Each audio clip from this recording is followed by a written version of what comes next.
On a golden afternoon, laughter filled the church as Eleanor and Michael exchanged vows, their hands trembling with the weight of forever.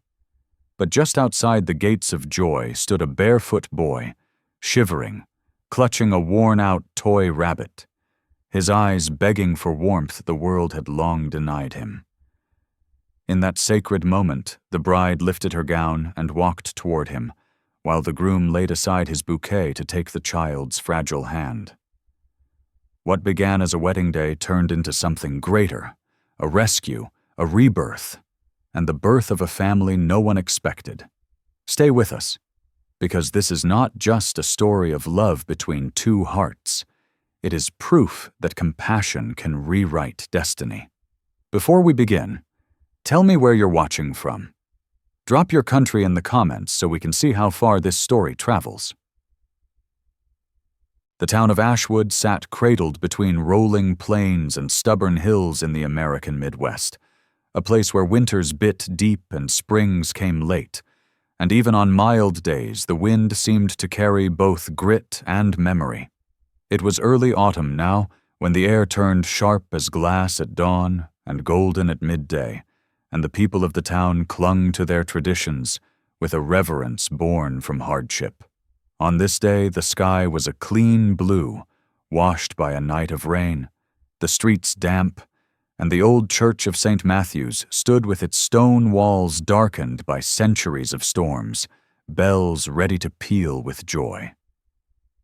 Inside the church, light streamed through colored windows, scattering ruby and emerald patches across polished wooden pews. The guests filled the hall, women in dresses like petals, men in stiff suits that smelled faintly of mothballs, and children wriggling in impatience. At the altar stood Eleanor Whitmore, soon to be Eleanor Blackwood, a bride of striking yet understated beauty. She was tall and slender, with shoulders narrow but proud, her brown hair pinned simply beneath a veil that framed a face of quiet strength. Her eyes were hazel, flecked with green, and her skin was fair, touched by freckles she never bothered to conceal. Eleanor carried herself with a dignity that made her seem almost aristocratic. Yet there was warmth in her smile, the sort that drew people close. She was known in town as gentle and thoughtful, the kind of woman who remembered birthdays, who sent flowers to widows, who knelt down to speak to children eye to eye, rather than looking down at them. Standing opposite her was Michael Blackwood, a man of 35 with broad shoulders and a body shaped by years of labor and rescue work. He had been a firefighter until a warehouse blaze 3 years ago nearly cost him his life. His right arm still bore a jagged scar from shoulder to elbow, and in his jaw there lingered a subtle tightness, as if clenched against memories of heat and falling beams. His face was square, the lines around his mouth etched by both laughter and worry, his hair dark and cut short, and he wore a neatly trimmed beard that accentuated the ruggedness of his features. To the people of Ashwood, he was a symbol of reliability, calm in crisis, quick to risk himself for others, though quieter since the fire. Together the two stood before the priest, their hands joined, and when Michael slid the ring onto Eleanor's trembling finger, the church bells rang in triumph. Applause erupted, children squealed, and the choir lifted their voices until it seemed the rafters themselves shook with celebration. The heavy wooden doors swung open to let the couple pass, and sunshine spilled over them as they stepped onto the worn stone steps. The guests followed, throwing handfuls of rice that glittered like pearls in the air. It was then, amidst laughter and cheers, that Eleanor noticed a shadow by the church gate. At first she thought it was only a trick of the sun, some movement beyond the crowd, but as her eyes adjusted she saw him clearly. A boy, no older than 9, standing barefoot on the damp ground. His clothes hung from him in tatters, a threadbare sweater with holes at the elbows, trousers several sizes too big cinched with a rope, and feet red from cold. His hair was a mop of unwashed blonde curls, matted and dull, but his eyes, pale blue, ringed with gray, held a brightness both haunted and stubborn, like frost that refused to melt. In his arms he clutched a stuffed rabbit, once white but now gray with grime, one ear dangling by a few threads. He pressed it tight to his chest, as though it alone anchored him to the world. The boy was Liam, though the couple did not yet know his name. His small frame trembled, whether from chill or hunger or fear was unclear, but his gaze was fixed on the trays of food being carried out for the wedding feast. His lips were cracked, his face smeared with dirt, and yet there was something defiant in the way he stood, as if daring the world to turn him away once more. Eleanor's breath caught. Without thinking, she let her veil slip back from her hair, and she stepped down from the stone stair. Murmurs rippled through the crowd as the bride lifted her white gown above the mud and crossed the space between celebration and despair. Michael, puzzled but trusting, followed at her side. As they drew closer, Liam shrank back, clutching the rabbit tighter, his shoulders stiff. "It's all right," Eleanor said softly, her voice low so that only he could hear. "You're safe." She knelt, ignoring how the hem of her gown darkened against the damp earth, and smiled at him, not with pity, but with genuine gentleness. Michael crouched beside her, resting his scarred hand lightly on the boy's narrow shoulder. The contact made Liam flinch, then freeze. His body was wiry, fragile as a bird's, every bone sharp under the skin, and his stomach growled audibly, a hollow sound that made several guests shift uncomfortably. Behind them, whispers began. "Who is that child? He shouldn't be here. On her wedding day of all days." A few guests, overdressed and impatient, made movements as if to shoo the boy away, but Michael's voice cut through the murmurs, firm and unyielding. "No one touches him," he said, eyes flashing. "Not today." Eleanor offered her hand, palm up. "Would you like to sit with us?" she asked. Liam hesitated, suspicion etched into every line of his thin face. He had known too many adults whose kindness masked cruelty, too many smiles that led to pain. Yet in Eleanor's eyes, there was something he recognized, something that whispered of home long forgotten. Slowly, trembling, he placed his small hand in hers. A cheer rose as though scripted, but it was scattered, awkward, uncertain. Guests exchanged bewildered glances while the bride and groom led the boy back toward the feast. White tablecloths fluttered in the breeze, dishes of roasted meat and golden rolls awaited, and crystal glasses sparkled with cider. Eleanor guided Liam to a seat beside her own, ignoring the gasp that rippled when his dirty hands touched the polished wood of the chair. She signaled the servers without hesitation. "Bring him a plate," she said. Michael pulled the chair closer, resting his broad arm protectively behind the boy, a silent shield against any who might object. Liam stared at the food placed before him. Steaming potatoes, bread soft as clouds, slices of chicken glazed with honey. For a long moment he did not move, as if fearing the bounty might vanish if he reached too quickly. Then, tentatively, he took a bite. Tears sprang to his eyes, unbidden, and though he tried to blink them away, one slipped down his cheek. Eleanor saw and laid her hand gently over his. "Eat," she whispered. "Your family now?" Silence fell heavy over the gathering, the kind that comes when a tradition is rewritten in plain sight. But then, slowly, applause began again, first hesitant, then swelling, until even the skeptical found themselves clapping. It was not the sound of mere celebration, but of recognition, as though the town itself understood that this day would be remembered not only as the joining of two hearts, but as the birth of something greater. In that moment, beneath the autumn sun and the shadow of the ancient church, a bride, a groom, and a boy no one wanted sat side by side at the head table. And without realizing it, they had begun to build a family. Evening fell over Ashwood with a quiet sharpness, the kind that made the air taste of iron and wood smoke. The church bells had long since gone silent, the guests had departed to their homes, and the town square, once alive with chatter and clinking glasses, now rested under a blanket of stillness. Eleanor and Michael's carriage rattled down the dirt road toward the edge of town, where fields stretched wide and golden in the last light of the sun. In the back seat sat Liam, the boy they had taken from the church steps. His small frame seemed to vanish into the leather cushions, his stuffed rabbit clutched so tightly to his chest that its remaining ear bent flat. Michael, seated beside him, had removed his jacket and draped it around the boy's shoulders. The garment hung heavy, nearly swallowing him whole, but Liam did not protest. Instead, he stared out the window, eyes wide with a wary wonder that revealed how strange it felt to be carried anywhere with gentleness. Eleanor, watching from across, reached for his free hand.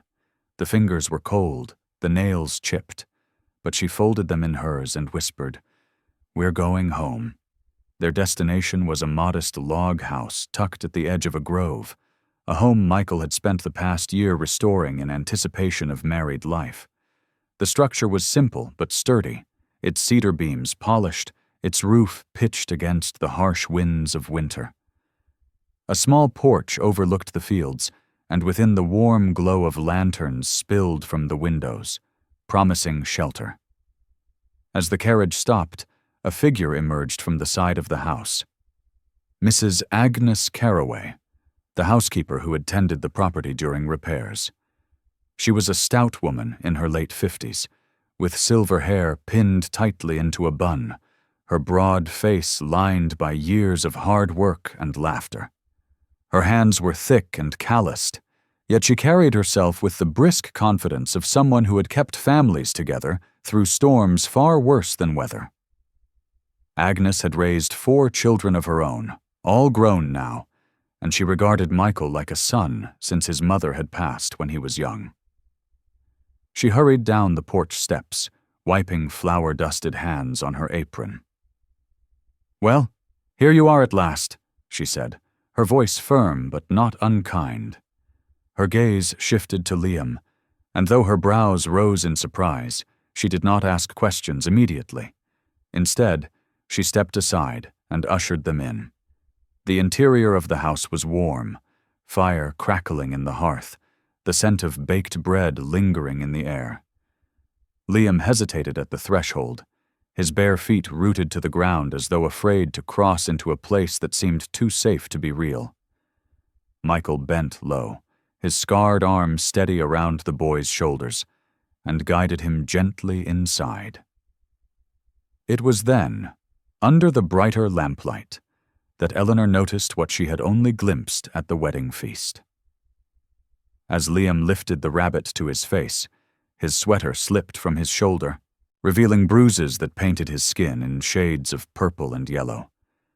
Some were fresh, dark, and swollen, others faded but unmistakable, a cruel map of hands that had struck too often. Eleanor's breath caught, her hazel eyes darkening with pain and anger. Michael's jaw tightened, the muscle in his cheek twitching as he knelt and softly asked, "Who did this to you, son?" Liam froze, his eyes darting from one adult to another, breath quickening. For a long moment he said nothing, his lips pressed shut as though silence could protect him. Then, voice hoarse, he whispered, "Nobody now. It doesn't matter."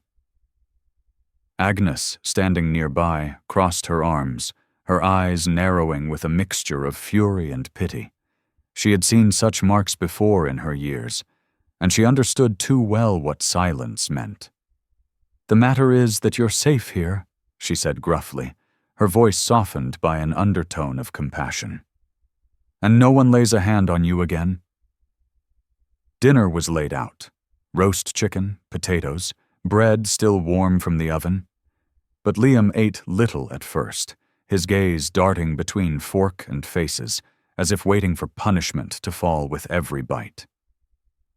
Eleanor sat close, encouraging him with smiles, while Michael filled his plate again and again until the boy began to eat more steadily, his thin arms moving with desperate hunger. Afterward, they settled near the fire. Eleanor brushed the boy's hair gently with a comb she fetched from her room, each stroke slow and careful. The tangles resisted but gradually gave way, revealing strands of blonde that gleamed faintly in the light. Michael sat across, polishing a small wooden horse he had carved months ago for their future children. He hesitated, then offered it across the hearth. Liam accepted it with wide eyes, his fingers tracing the rough grain as though it were made of gold. Later, when the house quieted, Eleanor led Liam upstairs to the small guest room. The bed was narrow but soft, sheets freshly laundered, a patchwork quilt folded neatly on top. Liam climbed onto the mattress uncertainly, clutching both his rabbit and the wooden horse. "Would you like me to leave the lamp on?" Eleanor asked. He nodded, eyes averted. She left the oil lamp glowing low, its flame steady, and whispered, "Good night, Liam."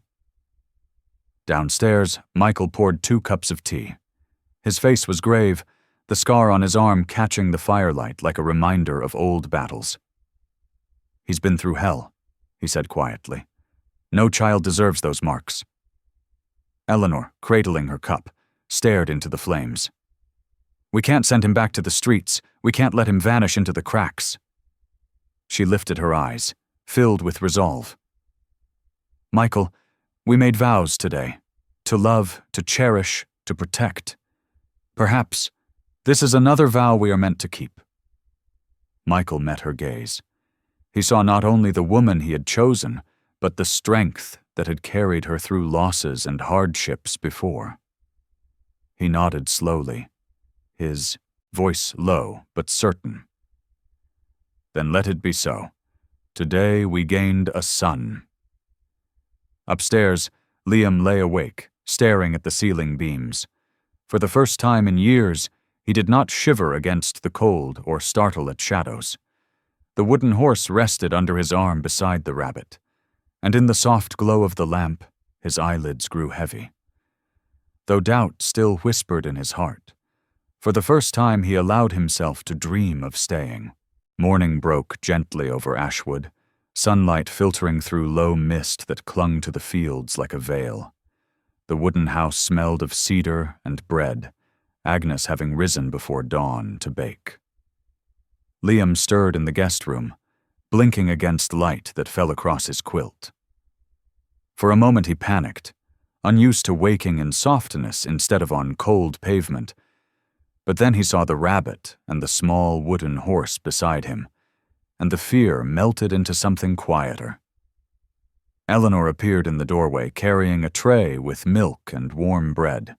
Her hair was unpinned, brown waves falling to her shoulders, her face flushed with the kind of natural beauty that came from kindness more than cosmetics. She smiled gently. "Good morning, Liam. We have much to do today." The hours slipped into rhythm. After breakfast, Eleanor gathered books from a shelf, thin primers she had kept since teaching Sunday school. She led Liam to the table by the window. His eyes darted nervously, unused to being asked to sit still, but she placed the book before him and traced letters with her finger. "This one is A," she explained, her tone patient like water smoothing stone. Liam frowned, hesitant, but repeated the shape, his small hand clumsy around the pencil. Eleanor praised him warmly, each small victory celebrated, and slowly his shoulders loosened. Meanwhile, Michael had work in the yard. He called for Liam, who followed reluctantly at first, dragging his rabbit by one arm. The Blackwood farm held a small stable of horses, sturdy animals bred for field labor and occasional riding. Michael, dressed in worn work trousers and a flannel shirt rolled at the sleeves, smelled faintly of hay and leather. He led Liam to the stable, where a chestnut mare snorted in greeting. "This is Ruby," Michael said, patting her flank. She was strong and sleek, with a coat that glowed in the sun, her eyes gentle. Liam froze, uncertain before the size of the animal. Michael crouched low, his scarred hand steady. "She won't hurt you. Horses know when someone means no harm." Hesitantly, Liam reached out. His small fingers touched warm hide, and Ruby flicked her ears, lowering her head as if accepting him. The boy's lips curved into a smile, faint but real. Work followed. Michael taught him how to gather hay, how to carry buckets of water, how to mend loose boards in the stable walls. Liam was clumsy, spilling water on his feet, dropping nails into the dirt, but Michael never scolded. Instead, he laughed, a deep sound that echoed in the rafters. "Every mistake teaches you something," he said. "Scars and slips. They're how we grow." Liam looked at his scarred arm and realized the man spoke from truth, not empty words. As weeks passed, changes unfolded like blossoms in spring. Liam's cheeks gained color, his frame filled out with steady meals, and laughter began to slip into his voice. He played simple tunes on the wooden horse as though it were an instrument, making Eleanor chuckle while she corrected his grammar at the table. In town, people noticed. On Sundays, Eleanor and Michael brought Liam with them to the market square. At first, the townsfolk whispered, eyebrows raised at the sight of a ragged boy walking beside a bride in her modest dresses and a man of Michael's rugged reputation. But curiosity gave way to acceptance when they saw how Liam clung to Eleanor's hand, how Michael rested his palm on the boy's shoulder like a shield. It was at the market that Liam first met Pastor Jonathan Hale, a thin man in his early 60s with a face weathered by years of worry and devotion. His hair was steel gray, his eyes dark and thoughtful behind wire spectacles. He had been minister of St. Matthew's for 3 decades, respected for his calm sermons and his tireless work with the poor. Hale knelt before Liam, his knees creaking, and said gently, "Every child belongs in God's house. You are welcome here." His words, simple as they were, lingered in the boy's heart. Other townsfolk softened, too. Mrs. Clarissa Dobbins, the grocer's wife, a plump woman with round cheeks and a constant chatter, began slipping extra apples into Liam's basket. Mr. Gerald Pike, the blacksmith, a burly man with soot-stained hands and a gruff voice, allowed Liam to watch him hammer iron, showing him sparks that flew like stars. Bit by bit, the walls of suspicion fell, replaced with nods of greeting, and, eventually, smiles. Yet shadows clung to Liam even as light grew. At night he sometimes woke screaming, his small body shaking under the quilt. Eleanor rushed to his side, holding him until he stilled, whispering lullabies she remembered from her own childhood. Michael sat at the foot of the bed, jaw clenched, eyes dark, powerless to erase the nightmares but determined to remain present. Liam never spoke of the man who had left those bruises, but his silence screamed of ghosts that would not easily be banished. One afternoon, as autumn deepened and leaves burned orange in the trees, Liam sat by the stable, tracing letters in the dirt with a stick. Michael watched quietly. "You're learning fast," he said. Liam shrugged, embarrassed. "Eleanor says I can read better if I practice every day." Michael ruffled his hair. "She's right, and one day you'll read stories to us." The boy's eyes lit briefly, as though imagining such a future. In the evenings, the 3 of them sat by the fire. Agnes brought knitting and pretended not to watch as Eleanor corrected Liam's stumbling sentences, or as Michael taught him how to whittle small animals from scraps of wood.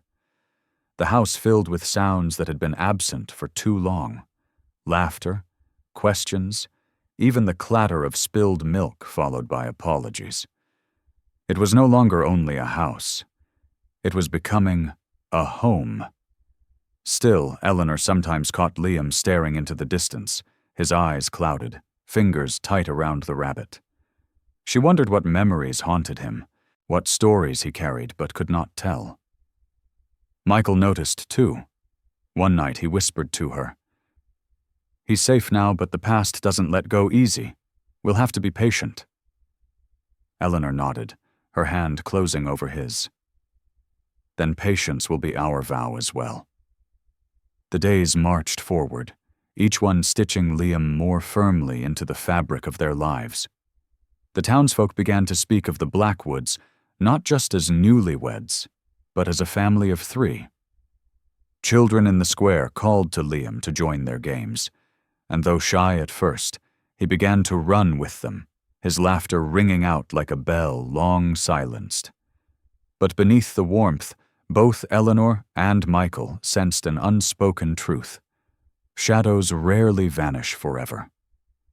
The bruises on Liam's body faded, but the ones in his memory still lived, waiting in corners, reminding them that peace could be fragile. And though they cherished each day of newfound joy, they knew the past might yet return to their door. Winter pressed its first breath upon Ashwood. The wind rattled bare branches against window panes, the sky bruised with clouds heavy as slate. Inside the Blackwood home, firelight painted the walls in amber, warding off the chill. Eleanor sat at the table with Liam, guiding his small finger across words in a worn primer, while Michael mended a loose hinge on the door. It was a quiet evening, the kind that whispered of safety. That calm broke when carriage wheels crunched on the frozen dirt outside.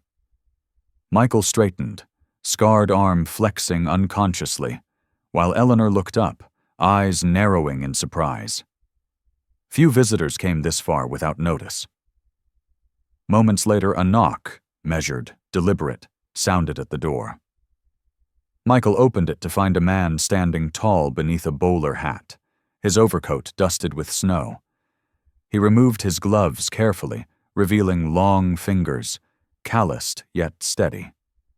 His face bore the lines of both age and discipline. Angular jaw, silver-streaked beard trimmed with precision, eyes a sharp blue that missed little. "I beg your pardon for arriving unannounced," he said, voice low and resonant, each syllable deliberate. "My name is Mr. Aldrich Peaton. I am an attorney of Ashworth and Crane, representing the estate of Cornelius Ashworth. May I come in?" Michael's brow furrowed, suspicion clear, but Eleanor gestured him inside. Liam, sitting rigid at the table, clutched his rabbit tightly, sensing weight in the man's presence. Peyton stepped in, removing his hat with a courteous nod. His coat, though well kept, carried the faint scent of travel, leather and ink. He set a thick leather satchel upon the table and regarded them with solemn gravity. "I will come directly to the point," he began, unlatching the satchel. From within he drew out a folder, heavy with documents, creased from careful handling. "Your ward, this boy, is not merely an unfortunate child, as appearances suggest. He is the grandson of Cornelius Ashworth, recently deceased." The room seemed to still. Eleanor's lips parted in disbelief, her hazel eyes darting to Liam. Michael leaned forward, his roughened hands flat on the table, voice edged with steel. "What are you saying?" Peaton opened a file, sliding photographs and birth records across the table. Cornelius Ashworth was a man of vast fortune, his holdings spanning rail, steel, and shipping. His only daughter, Ruby, vanished from high society decades ago. She fled from scandal, rejecting her father's rigid world. Records trace her to Chicago, where she married quietly. Their child, Liam's mother, died young under tragic circumstances. There were whispers, unconfirmed, of a grandson left behind. For years, investigators sought proof. And here, He pointed to the boy's name on a tattered birth certificate. "Is confirmation. This child is heir to his mother's bloodline, and to the Ashworth estate, valued at $63 million. Silence reigned. The fire popped, loudly, a log collapsing into embers. Eleanor pressed a hand to her lips. She thought of the bruises on Liam's small body, of the hunger in his eyes when she first met him. To imagine that same boy bound to unimaginable wealth seemed a cruel trick of fate. Liam blinked rapidly, confusion etched across his young face. "I don't understand," he whispered. His voice trembled. "I'm just me." Eleanor knelt beside him, gathering him into her arms. "You are still you, darling," she murmured. "No money can change that." Peyton adjusted his spectacles, studying the family scene with something close to admiration. "It is my duty to inform you," he continued, "that the inheritance was stipulated to pass only if the child were found and placed with a guardian of sound moral character. I have observed your household from a distance for several weeks." He glanced to Eleanor, then Michael. "What I witnessed, sacrifice, tenderness, stability, convinces me you are precisely what Cornelius hoped his blood might one day find." Michael frowned, his scar casting a deeper shadow down his cheek. "We didn't take Liam in for money. We didn't know who he was. We only knew he needed someone." "That is precisely why you were chosen by circumstance," Peyton said, his tone softening. "I have seen many guardians act out of greed. But you two, you acted from love before you knew of gold. That is rare." Agnes entered from the kitchen then, wiping her hands on her apron. A stout silhouette, she eyed the stranger warily. "And what strings come attached to such fortune?" she asked bluntly. Peyton inclined his head respectfully. "Wealth attracts wolves. Relatives long silent may emerge with claims. Opportunists will whisper doubts about your motives. But the law, when properly guided, will protect you. I will see to it myself." Liam squirmed in Eleanor's arms, face pale. "People will come for me?" His small voice cracked with fear. Michael knelt, resting his heavy hand against the boy's back, steady as an anchor. "Let them come," he said firmly. "They'll answer to me first." Peyton closed the folder, sliding it back into the satchel. "I do not envy the road ahead, Mr. Blackwood. But know this. The Ashworth fortune wasn't meant to corrupt, but to provide. Cornelius, for all his pride, wanted his line to endure with kindness, not arrogance. He wanted his legacy to uplift, not destroy. Whether that wish is fulfilled lies now with you."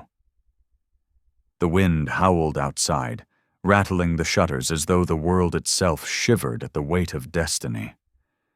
Eleanor drew Liam closer, her voice a whisper into his hair. "We took you in as our son, before any of this. That truth will not change." Michael rose, shoulders squared, eyes hard with quiet resolve. "If this is our burden, then we carry it together." Peyton inclined his head, gathering his satchel. "Then my duty is clear. I shall return soon with the formal papers. Until then, keep him close. The world will know of this boy before long." When the door closed behind him, silence flooded the room again. Liam sat between Eleanor and Michael, eyes wide and uncertain, his rabbit limp in his arms. The fire burned low, crackling like a secret too immense to contain. In that moment, all three understood. They had welcomed him out of love, but destiny had bound them now to something far larger. Their simple vow of family had become the guardianship of a fortune, and with it, a storm none of them yet could imagine.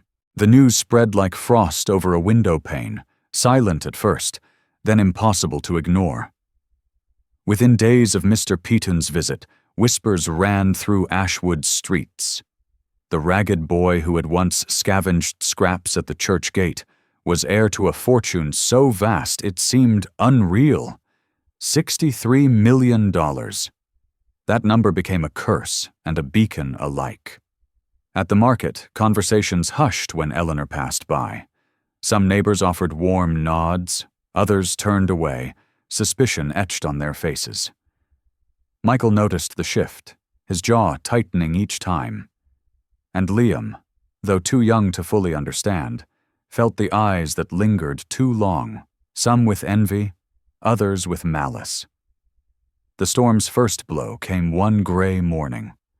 A carriage rattled down the lane toward the Blackwood home, its wheels mud-streaked, its horse restless.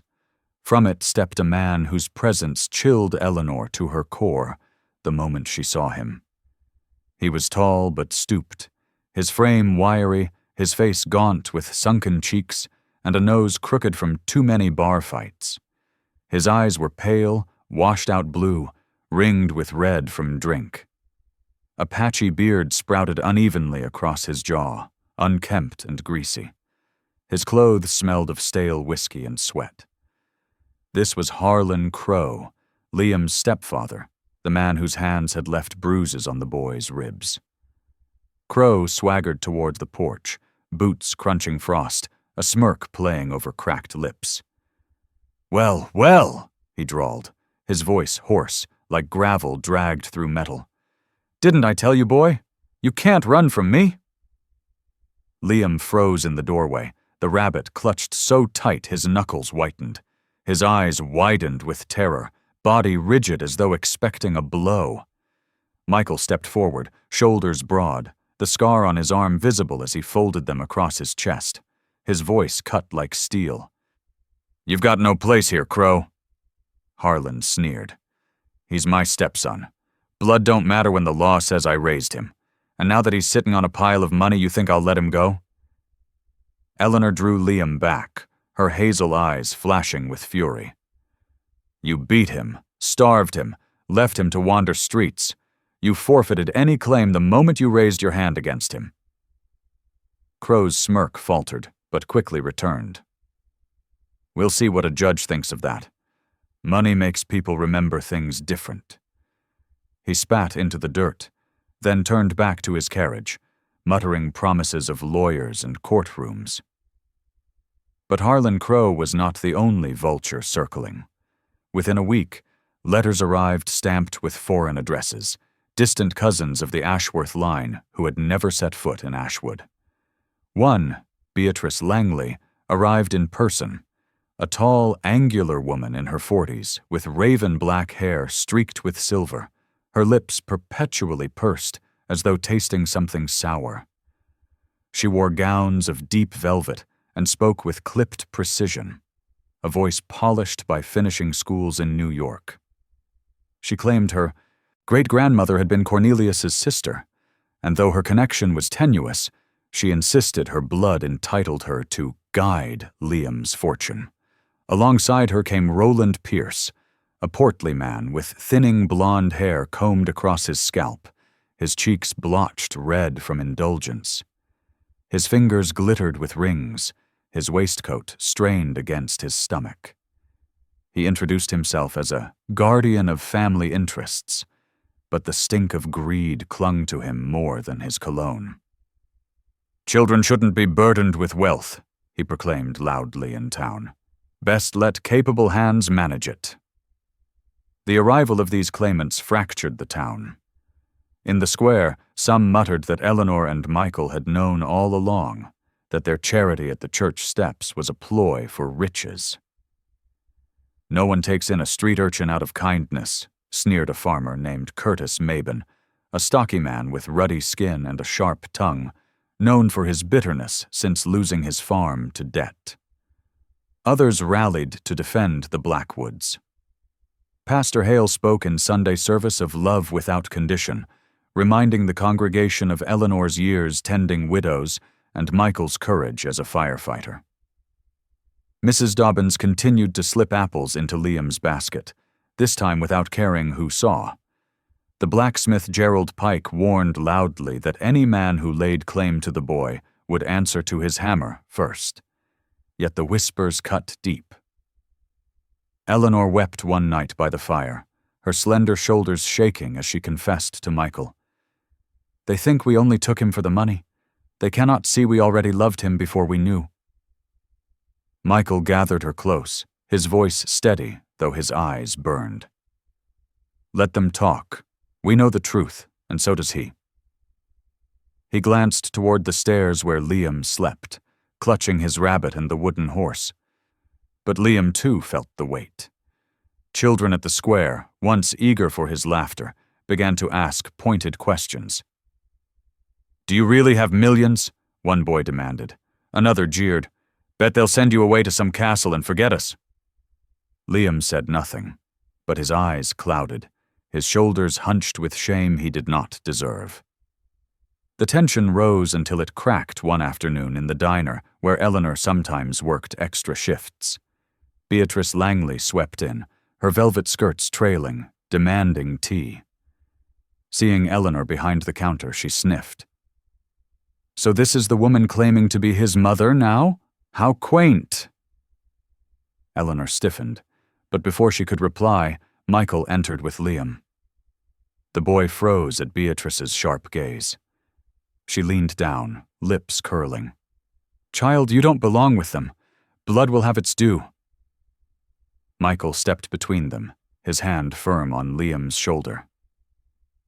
"Blood means nothing without love," he said coldly, "and love is something you wouldn't recognize if it struck you in the face." Gasps filled the diner. Lines had been drawn. From that day forward, Ashwood was split. Those who believed in the Blackwood's love for Liam, and those who muttered of greed and schemes. At home that evening, Liam sat at the table staring at the fire. "Are they right?" he asked softly. "Did you only keep me because of the money?" His voice trembled, eyes wet with fear. Eleanor knelt beside him, brushing his hair back, her face pale but resolute. "We chose you before we knew anything about money. We chose you when you were cold and hungry. We would choose you again 1,000 times. Michael's voice rumbled, firm as bedrock. "No court, no cousin, no drunkard can change that. You are our son." Outside, the wind howled over the fields, carrying with it the scent of a coming storm. Inside, by the hearth, a fragile but unbreakable truth held them together. They had chosen each other, and no fortune or vulture could undo that choice. The courthouse of Ashwood stood at the center of town, a red brick building with tall white columns stained by years of rain and soot. Its steps were worn smooth by the feet of countless townsfolk who had come here seeking justice, though not all had found it. On the morning of the hearing, snowflakes spun lazily in the air, a deceptive calm before the storm inside. The Blackwoods arrived in their modest carriage, Eleanor dressed simply in a navy coat and gloves, her brown hair pinned tightly at the nape of her neck. Michael walked beside her, his broad frame upright, his scarred arm visible beneath the sleeve of his wool jacket, as if daring anyone to question his strength. Between them walked Liam, small and pale, clutching his rabbit and wooden horse as if both were talismans. His blue-gray eyes flicked nervously over the crowd gathering at the steps. Journalists, curious townsfolk, and the self-declared relatives who had appeared like crows when news of the fortune broke. Inside, the courtroom was a theater of tension. Wooden pews creaked beneath the weight of townspeople who had come to watch. At the front, the bench loomed where Judge Miriam Morrison presided. She was a woman in her late 50s, tall and lean, with short-cropped silver hair that framed a stern, intelligent face. Her eyes, gray as stone, revealed both weariness from decades of cases and a spark of compassion that had survived them. Known for her fairness, she was respected across the county, though some whispered she had little tolerance for arrogance or deceit. On one side sat Eleanor, Michael, and Liam, with Mr. Peaton at their table, his silver beard gleaming under the lamps, his satchel stacked with files. On the opposite side sprawled the challengers, Harlan Crow slouched with a sneer, reeking faintly of whiskey even in court. Beatrice Langley sat rigid, her black dress severe, lips drawn thin. Roland Pierce dabbed sweat from his flushed face, rings clinking as he fumbled with papers. Behind them, their attorney, Victor Grange, arranged his notes with cold efficiency. Grange was a sharp-featured man in his 40s, his hair slicked black, his clean-shaven jaw narrow and hawk-like. His dark suit was pressed to perfection, and his voice, when he spoke, carried the practiced cadence of someone used to twisting truth into profit. The hearing began with Grange's accusations. He paced deliberately, his shoes tapping against the floor like a metronome. "Your Honor, we stand here not against love, but against deception," he declared. "This couple, newly married of modest means, conveniently adopted a boy whose inheritance rivals the wealth of nations. Are we truly to believe this was chance? No, Your Honor. It was opportunity, grasped with calculated intent." Gasps fluttered through the audience. Eleanor's face flushed, her slender hands gripping the table. Michael's jaw clenched, but he remained silent, eyes fixed on the judge. Grange continued, pointing, toward Liam. "And the child? He is vulnerable, easily swayed. Does he understand the magnitude of his fortune? Of course not. My clients, Mr. Crow, Mrs. Langley, Mr. Pierce, offer stability, experience, blood connection. Can this couple say the same?" At that, Harlan Crow smirked, leaning back with arms crossed. Beatrice inclined her head as though already victorious, while Roland fumbled for a handkerchief. Mr. Peaton rose, his calm voice a counterweight to Grange's theatrics. "Your Honor, what my learned colleague calls opportunity, I call providence. These two did not know of Liam's heritage when they took him into their home. They saw not a fortune, but a boy. Cold, hungry, broken. Their record of care speaks louder than any speculation. And as for blood, I remind this court, blood without love is nothing but biology. True family is forged in sacrifice." Judge Morrison listened, her expression unreadable, as witnesses were called. Agnes Carraway took the stand first, her stout frame upright, her voice brisk but warm. "I've watched them," she said. "That boy was a shadow when he arrived. Now he laughs, learns, and sleeps without fear. They love him like their own. That's all there is to it." Next came Pastor Hale, spectacles glinting, hands folded on the rail. "I have seen them in church in town, in quiet moments no one else noticed. If you ask me where God's hand is in this matter, I will tell you.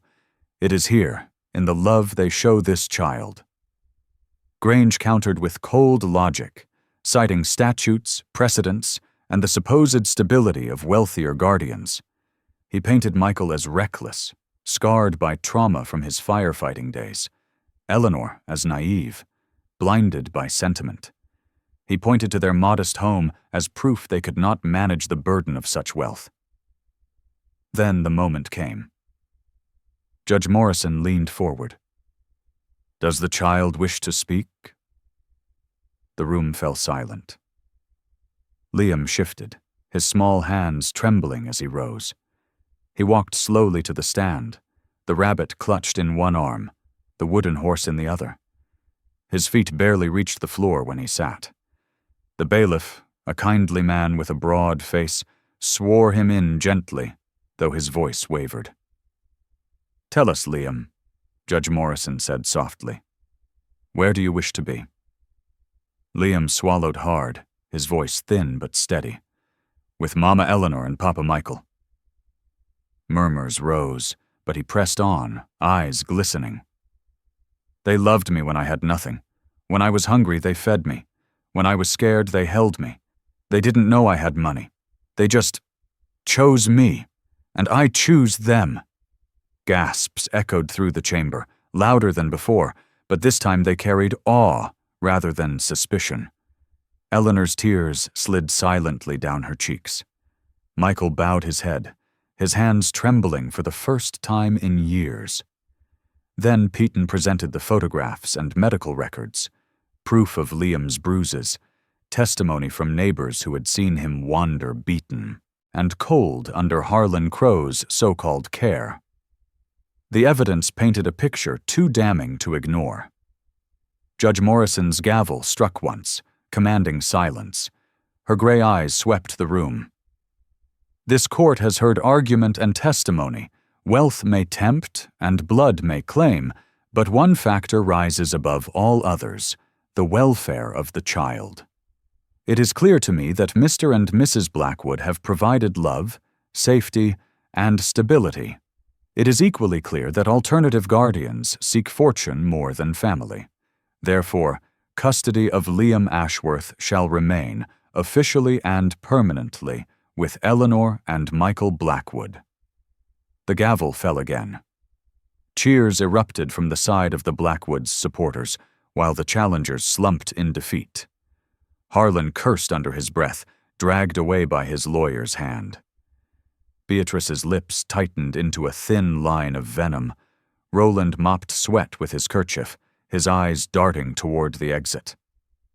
Eleanor knelt as Liam rushed into her arms, his small body trembling with relief. Michael enveloped them both, his scarred arm strong around them. For the first time, Liam whispered without fear, "We're really a family now." And though storms would surely come again, in that courtroom on a snowy day, the vow they had made at the altar found its truest fulfillment, bound not by law nor by wealth, but by love. Spring returned to Ashwood, softening the harsh edges of winter. Blossoms clung to branches, and children's laughter rang across the square like bells. It had been several months since Judge Morrison's gavel struck and declared Liam officially a Blackwood, and though whispers still lingered, the family's resolve had silenced most doubts. The house at the edge of the fields, once simply a home for newlyweds, had begun to transform into something more. Michael worked tirelessly, his broad back bent over lumber as he built extra rooms onto the cabin. His scarred arm ached in the evenings, but he bore it without complaint. Eleanor tended the interiors, her long brown hair tied back, her hands always busy arranging books, mending quilts, or baking bread that filled the air with warmth. And Liam, growing taller by the day, took his role seriously, sweeping floors, feeding Ruby the mare, and reading stories aloud in the evenings, his voice gaining confidence with every page. Word spread that the Blackwoods were opening their doors to children who had nowhere else to go. At first, it was just one boy named Tommy Briggs, a freckled child of 7 with fiery red hair and a gap-toothed grin, abandoned after his mother was jailed. Then came Sophie Morales, a dark-haired girl of 10 with solemn brown eyes, her parents separated by deportation orders. Eleanor welcomed each with the same gentle touch, while Michael found chores to give them dignity instead of pity. The idea grew into something larger. With guidance from Mr. Peyton, who remained a steadfast ally, the Blackwoods established the Ashworth Foundation, named to honor Liam's legacy, but defined by their own compassion. The foundation's mission was clear: to shelter children without homes, to protect siblings from being torn apart by circumstance, and to remind Ashwood that family could be chosen as much as inherited. On opening day, the townsfolk gathered outside the wooden house, now painted a brighter shade, windows trimmed with flower boxes Eleanor had planted herself. Pastor Hale stood with his Bible, silver hair gleaming in the sun, offering blessings.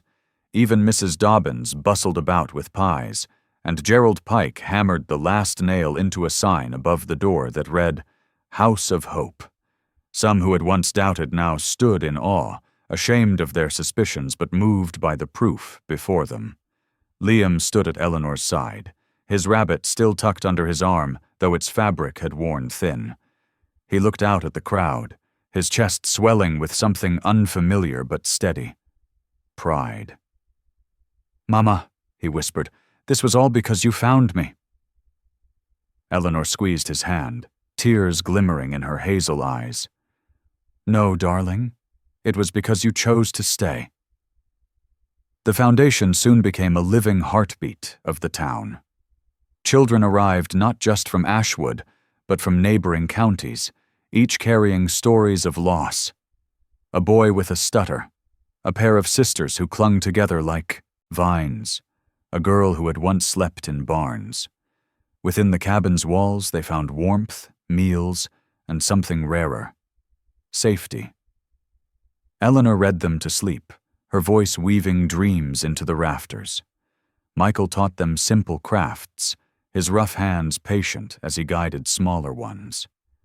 Agnes, never one to speak softly, barked orders at first but quickly became the grandmother of the house, knitting scarves and ensuring no child went hungry. Not all of the town's shadows faded. Curtis Mabin still muttered about wasted wealth, and Beatrice Langley occasionally sent bitter letters threatening appeals. Yet their voices grew faint against the laughter that filled the house nightly. The sight of children running free in the yard became a testament too visible to deny. One evening, as dusk painted the fields in shades of gold, Eleanor sat on the porch with Michael and Liam. The house behind them hummed with the chatter of children playing card games, the smell of stew drifting out the windows. Liam leaned against his parents, his blue-gray eyes reflecting the lantern light. Eleanor spoke softly, her voice carrying the weight of memory. "Do you remember our wedding day, Michael? When the bells rang and we thought the vows were only ours?" Michael chuckled, his beard catching the last rays of sun. "I remember rice in my hair, and you laughing at me." Her smile deepened, though her eyes glistened. "I also remember a boy with a stuffed rabbit standing alone by the gate. That was the moment our vows doubled. We thought we were promising only to each other, but we were promising him too." Liam's voice, steady and sure, rose between them. "And now you're promising all of us." Eleanor kissed his hair, whispering as though to him alone, yet loud enough for the twilight to carry.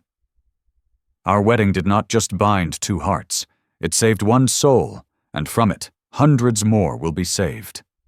In that quiet moment, as the porch creaked beneath their weight and the fields rustled with the promise of summer, the Blackwoods knew their lives would never again belong solely to themselves. They had become custodians not only of fortune, but of hope itself. And in Ashwood, the House of Hope glowed like a lantern in the dark, reminding every passerby that family could be born from vows, from compassion, and from the courage to choose love over fear. Sometimes miracles don't come with lightning or fire. They come quietly, through love, through kindness, through the family we choose. Eleanor and Michael thought their vows were only for each other, but God used that moment to save a child, and through him, many more. In your everyday life, remember, the Lord's miracles are hidden in small acts: a meal shared, a hand offered, a word of comfort. If this story touched you, share it, leave a comment, and subscribe for more stories of faith and hope. May God bless you and your family, today and always.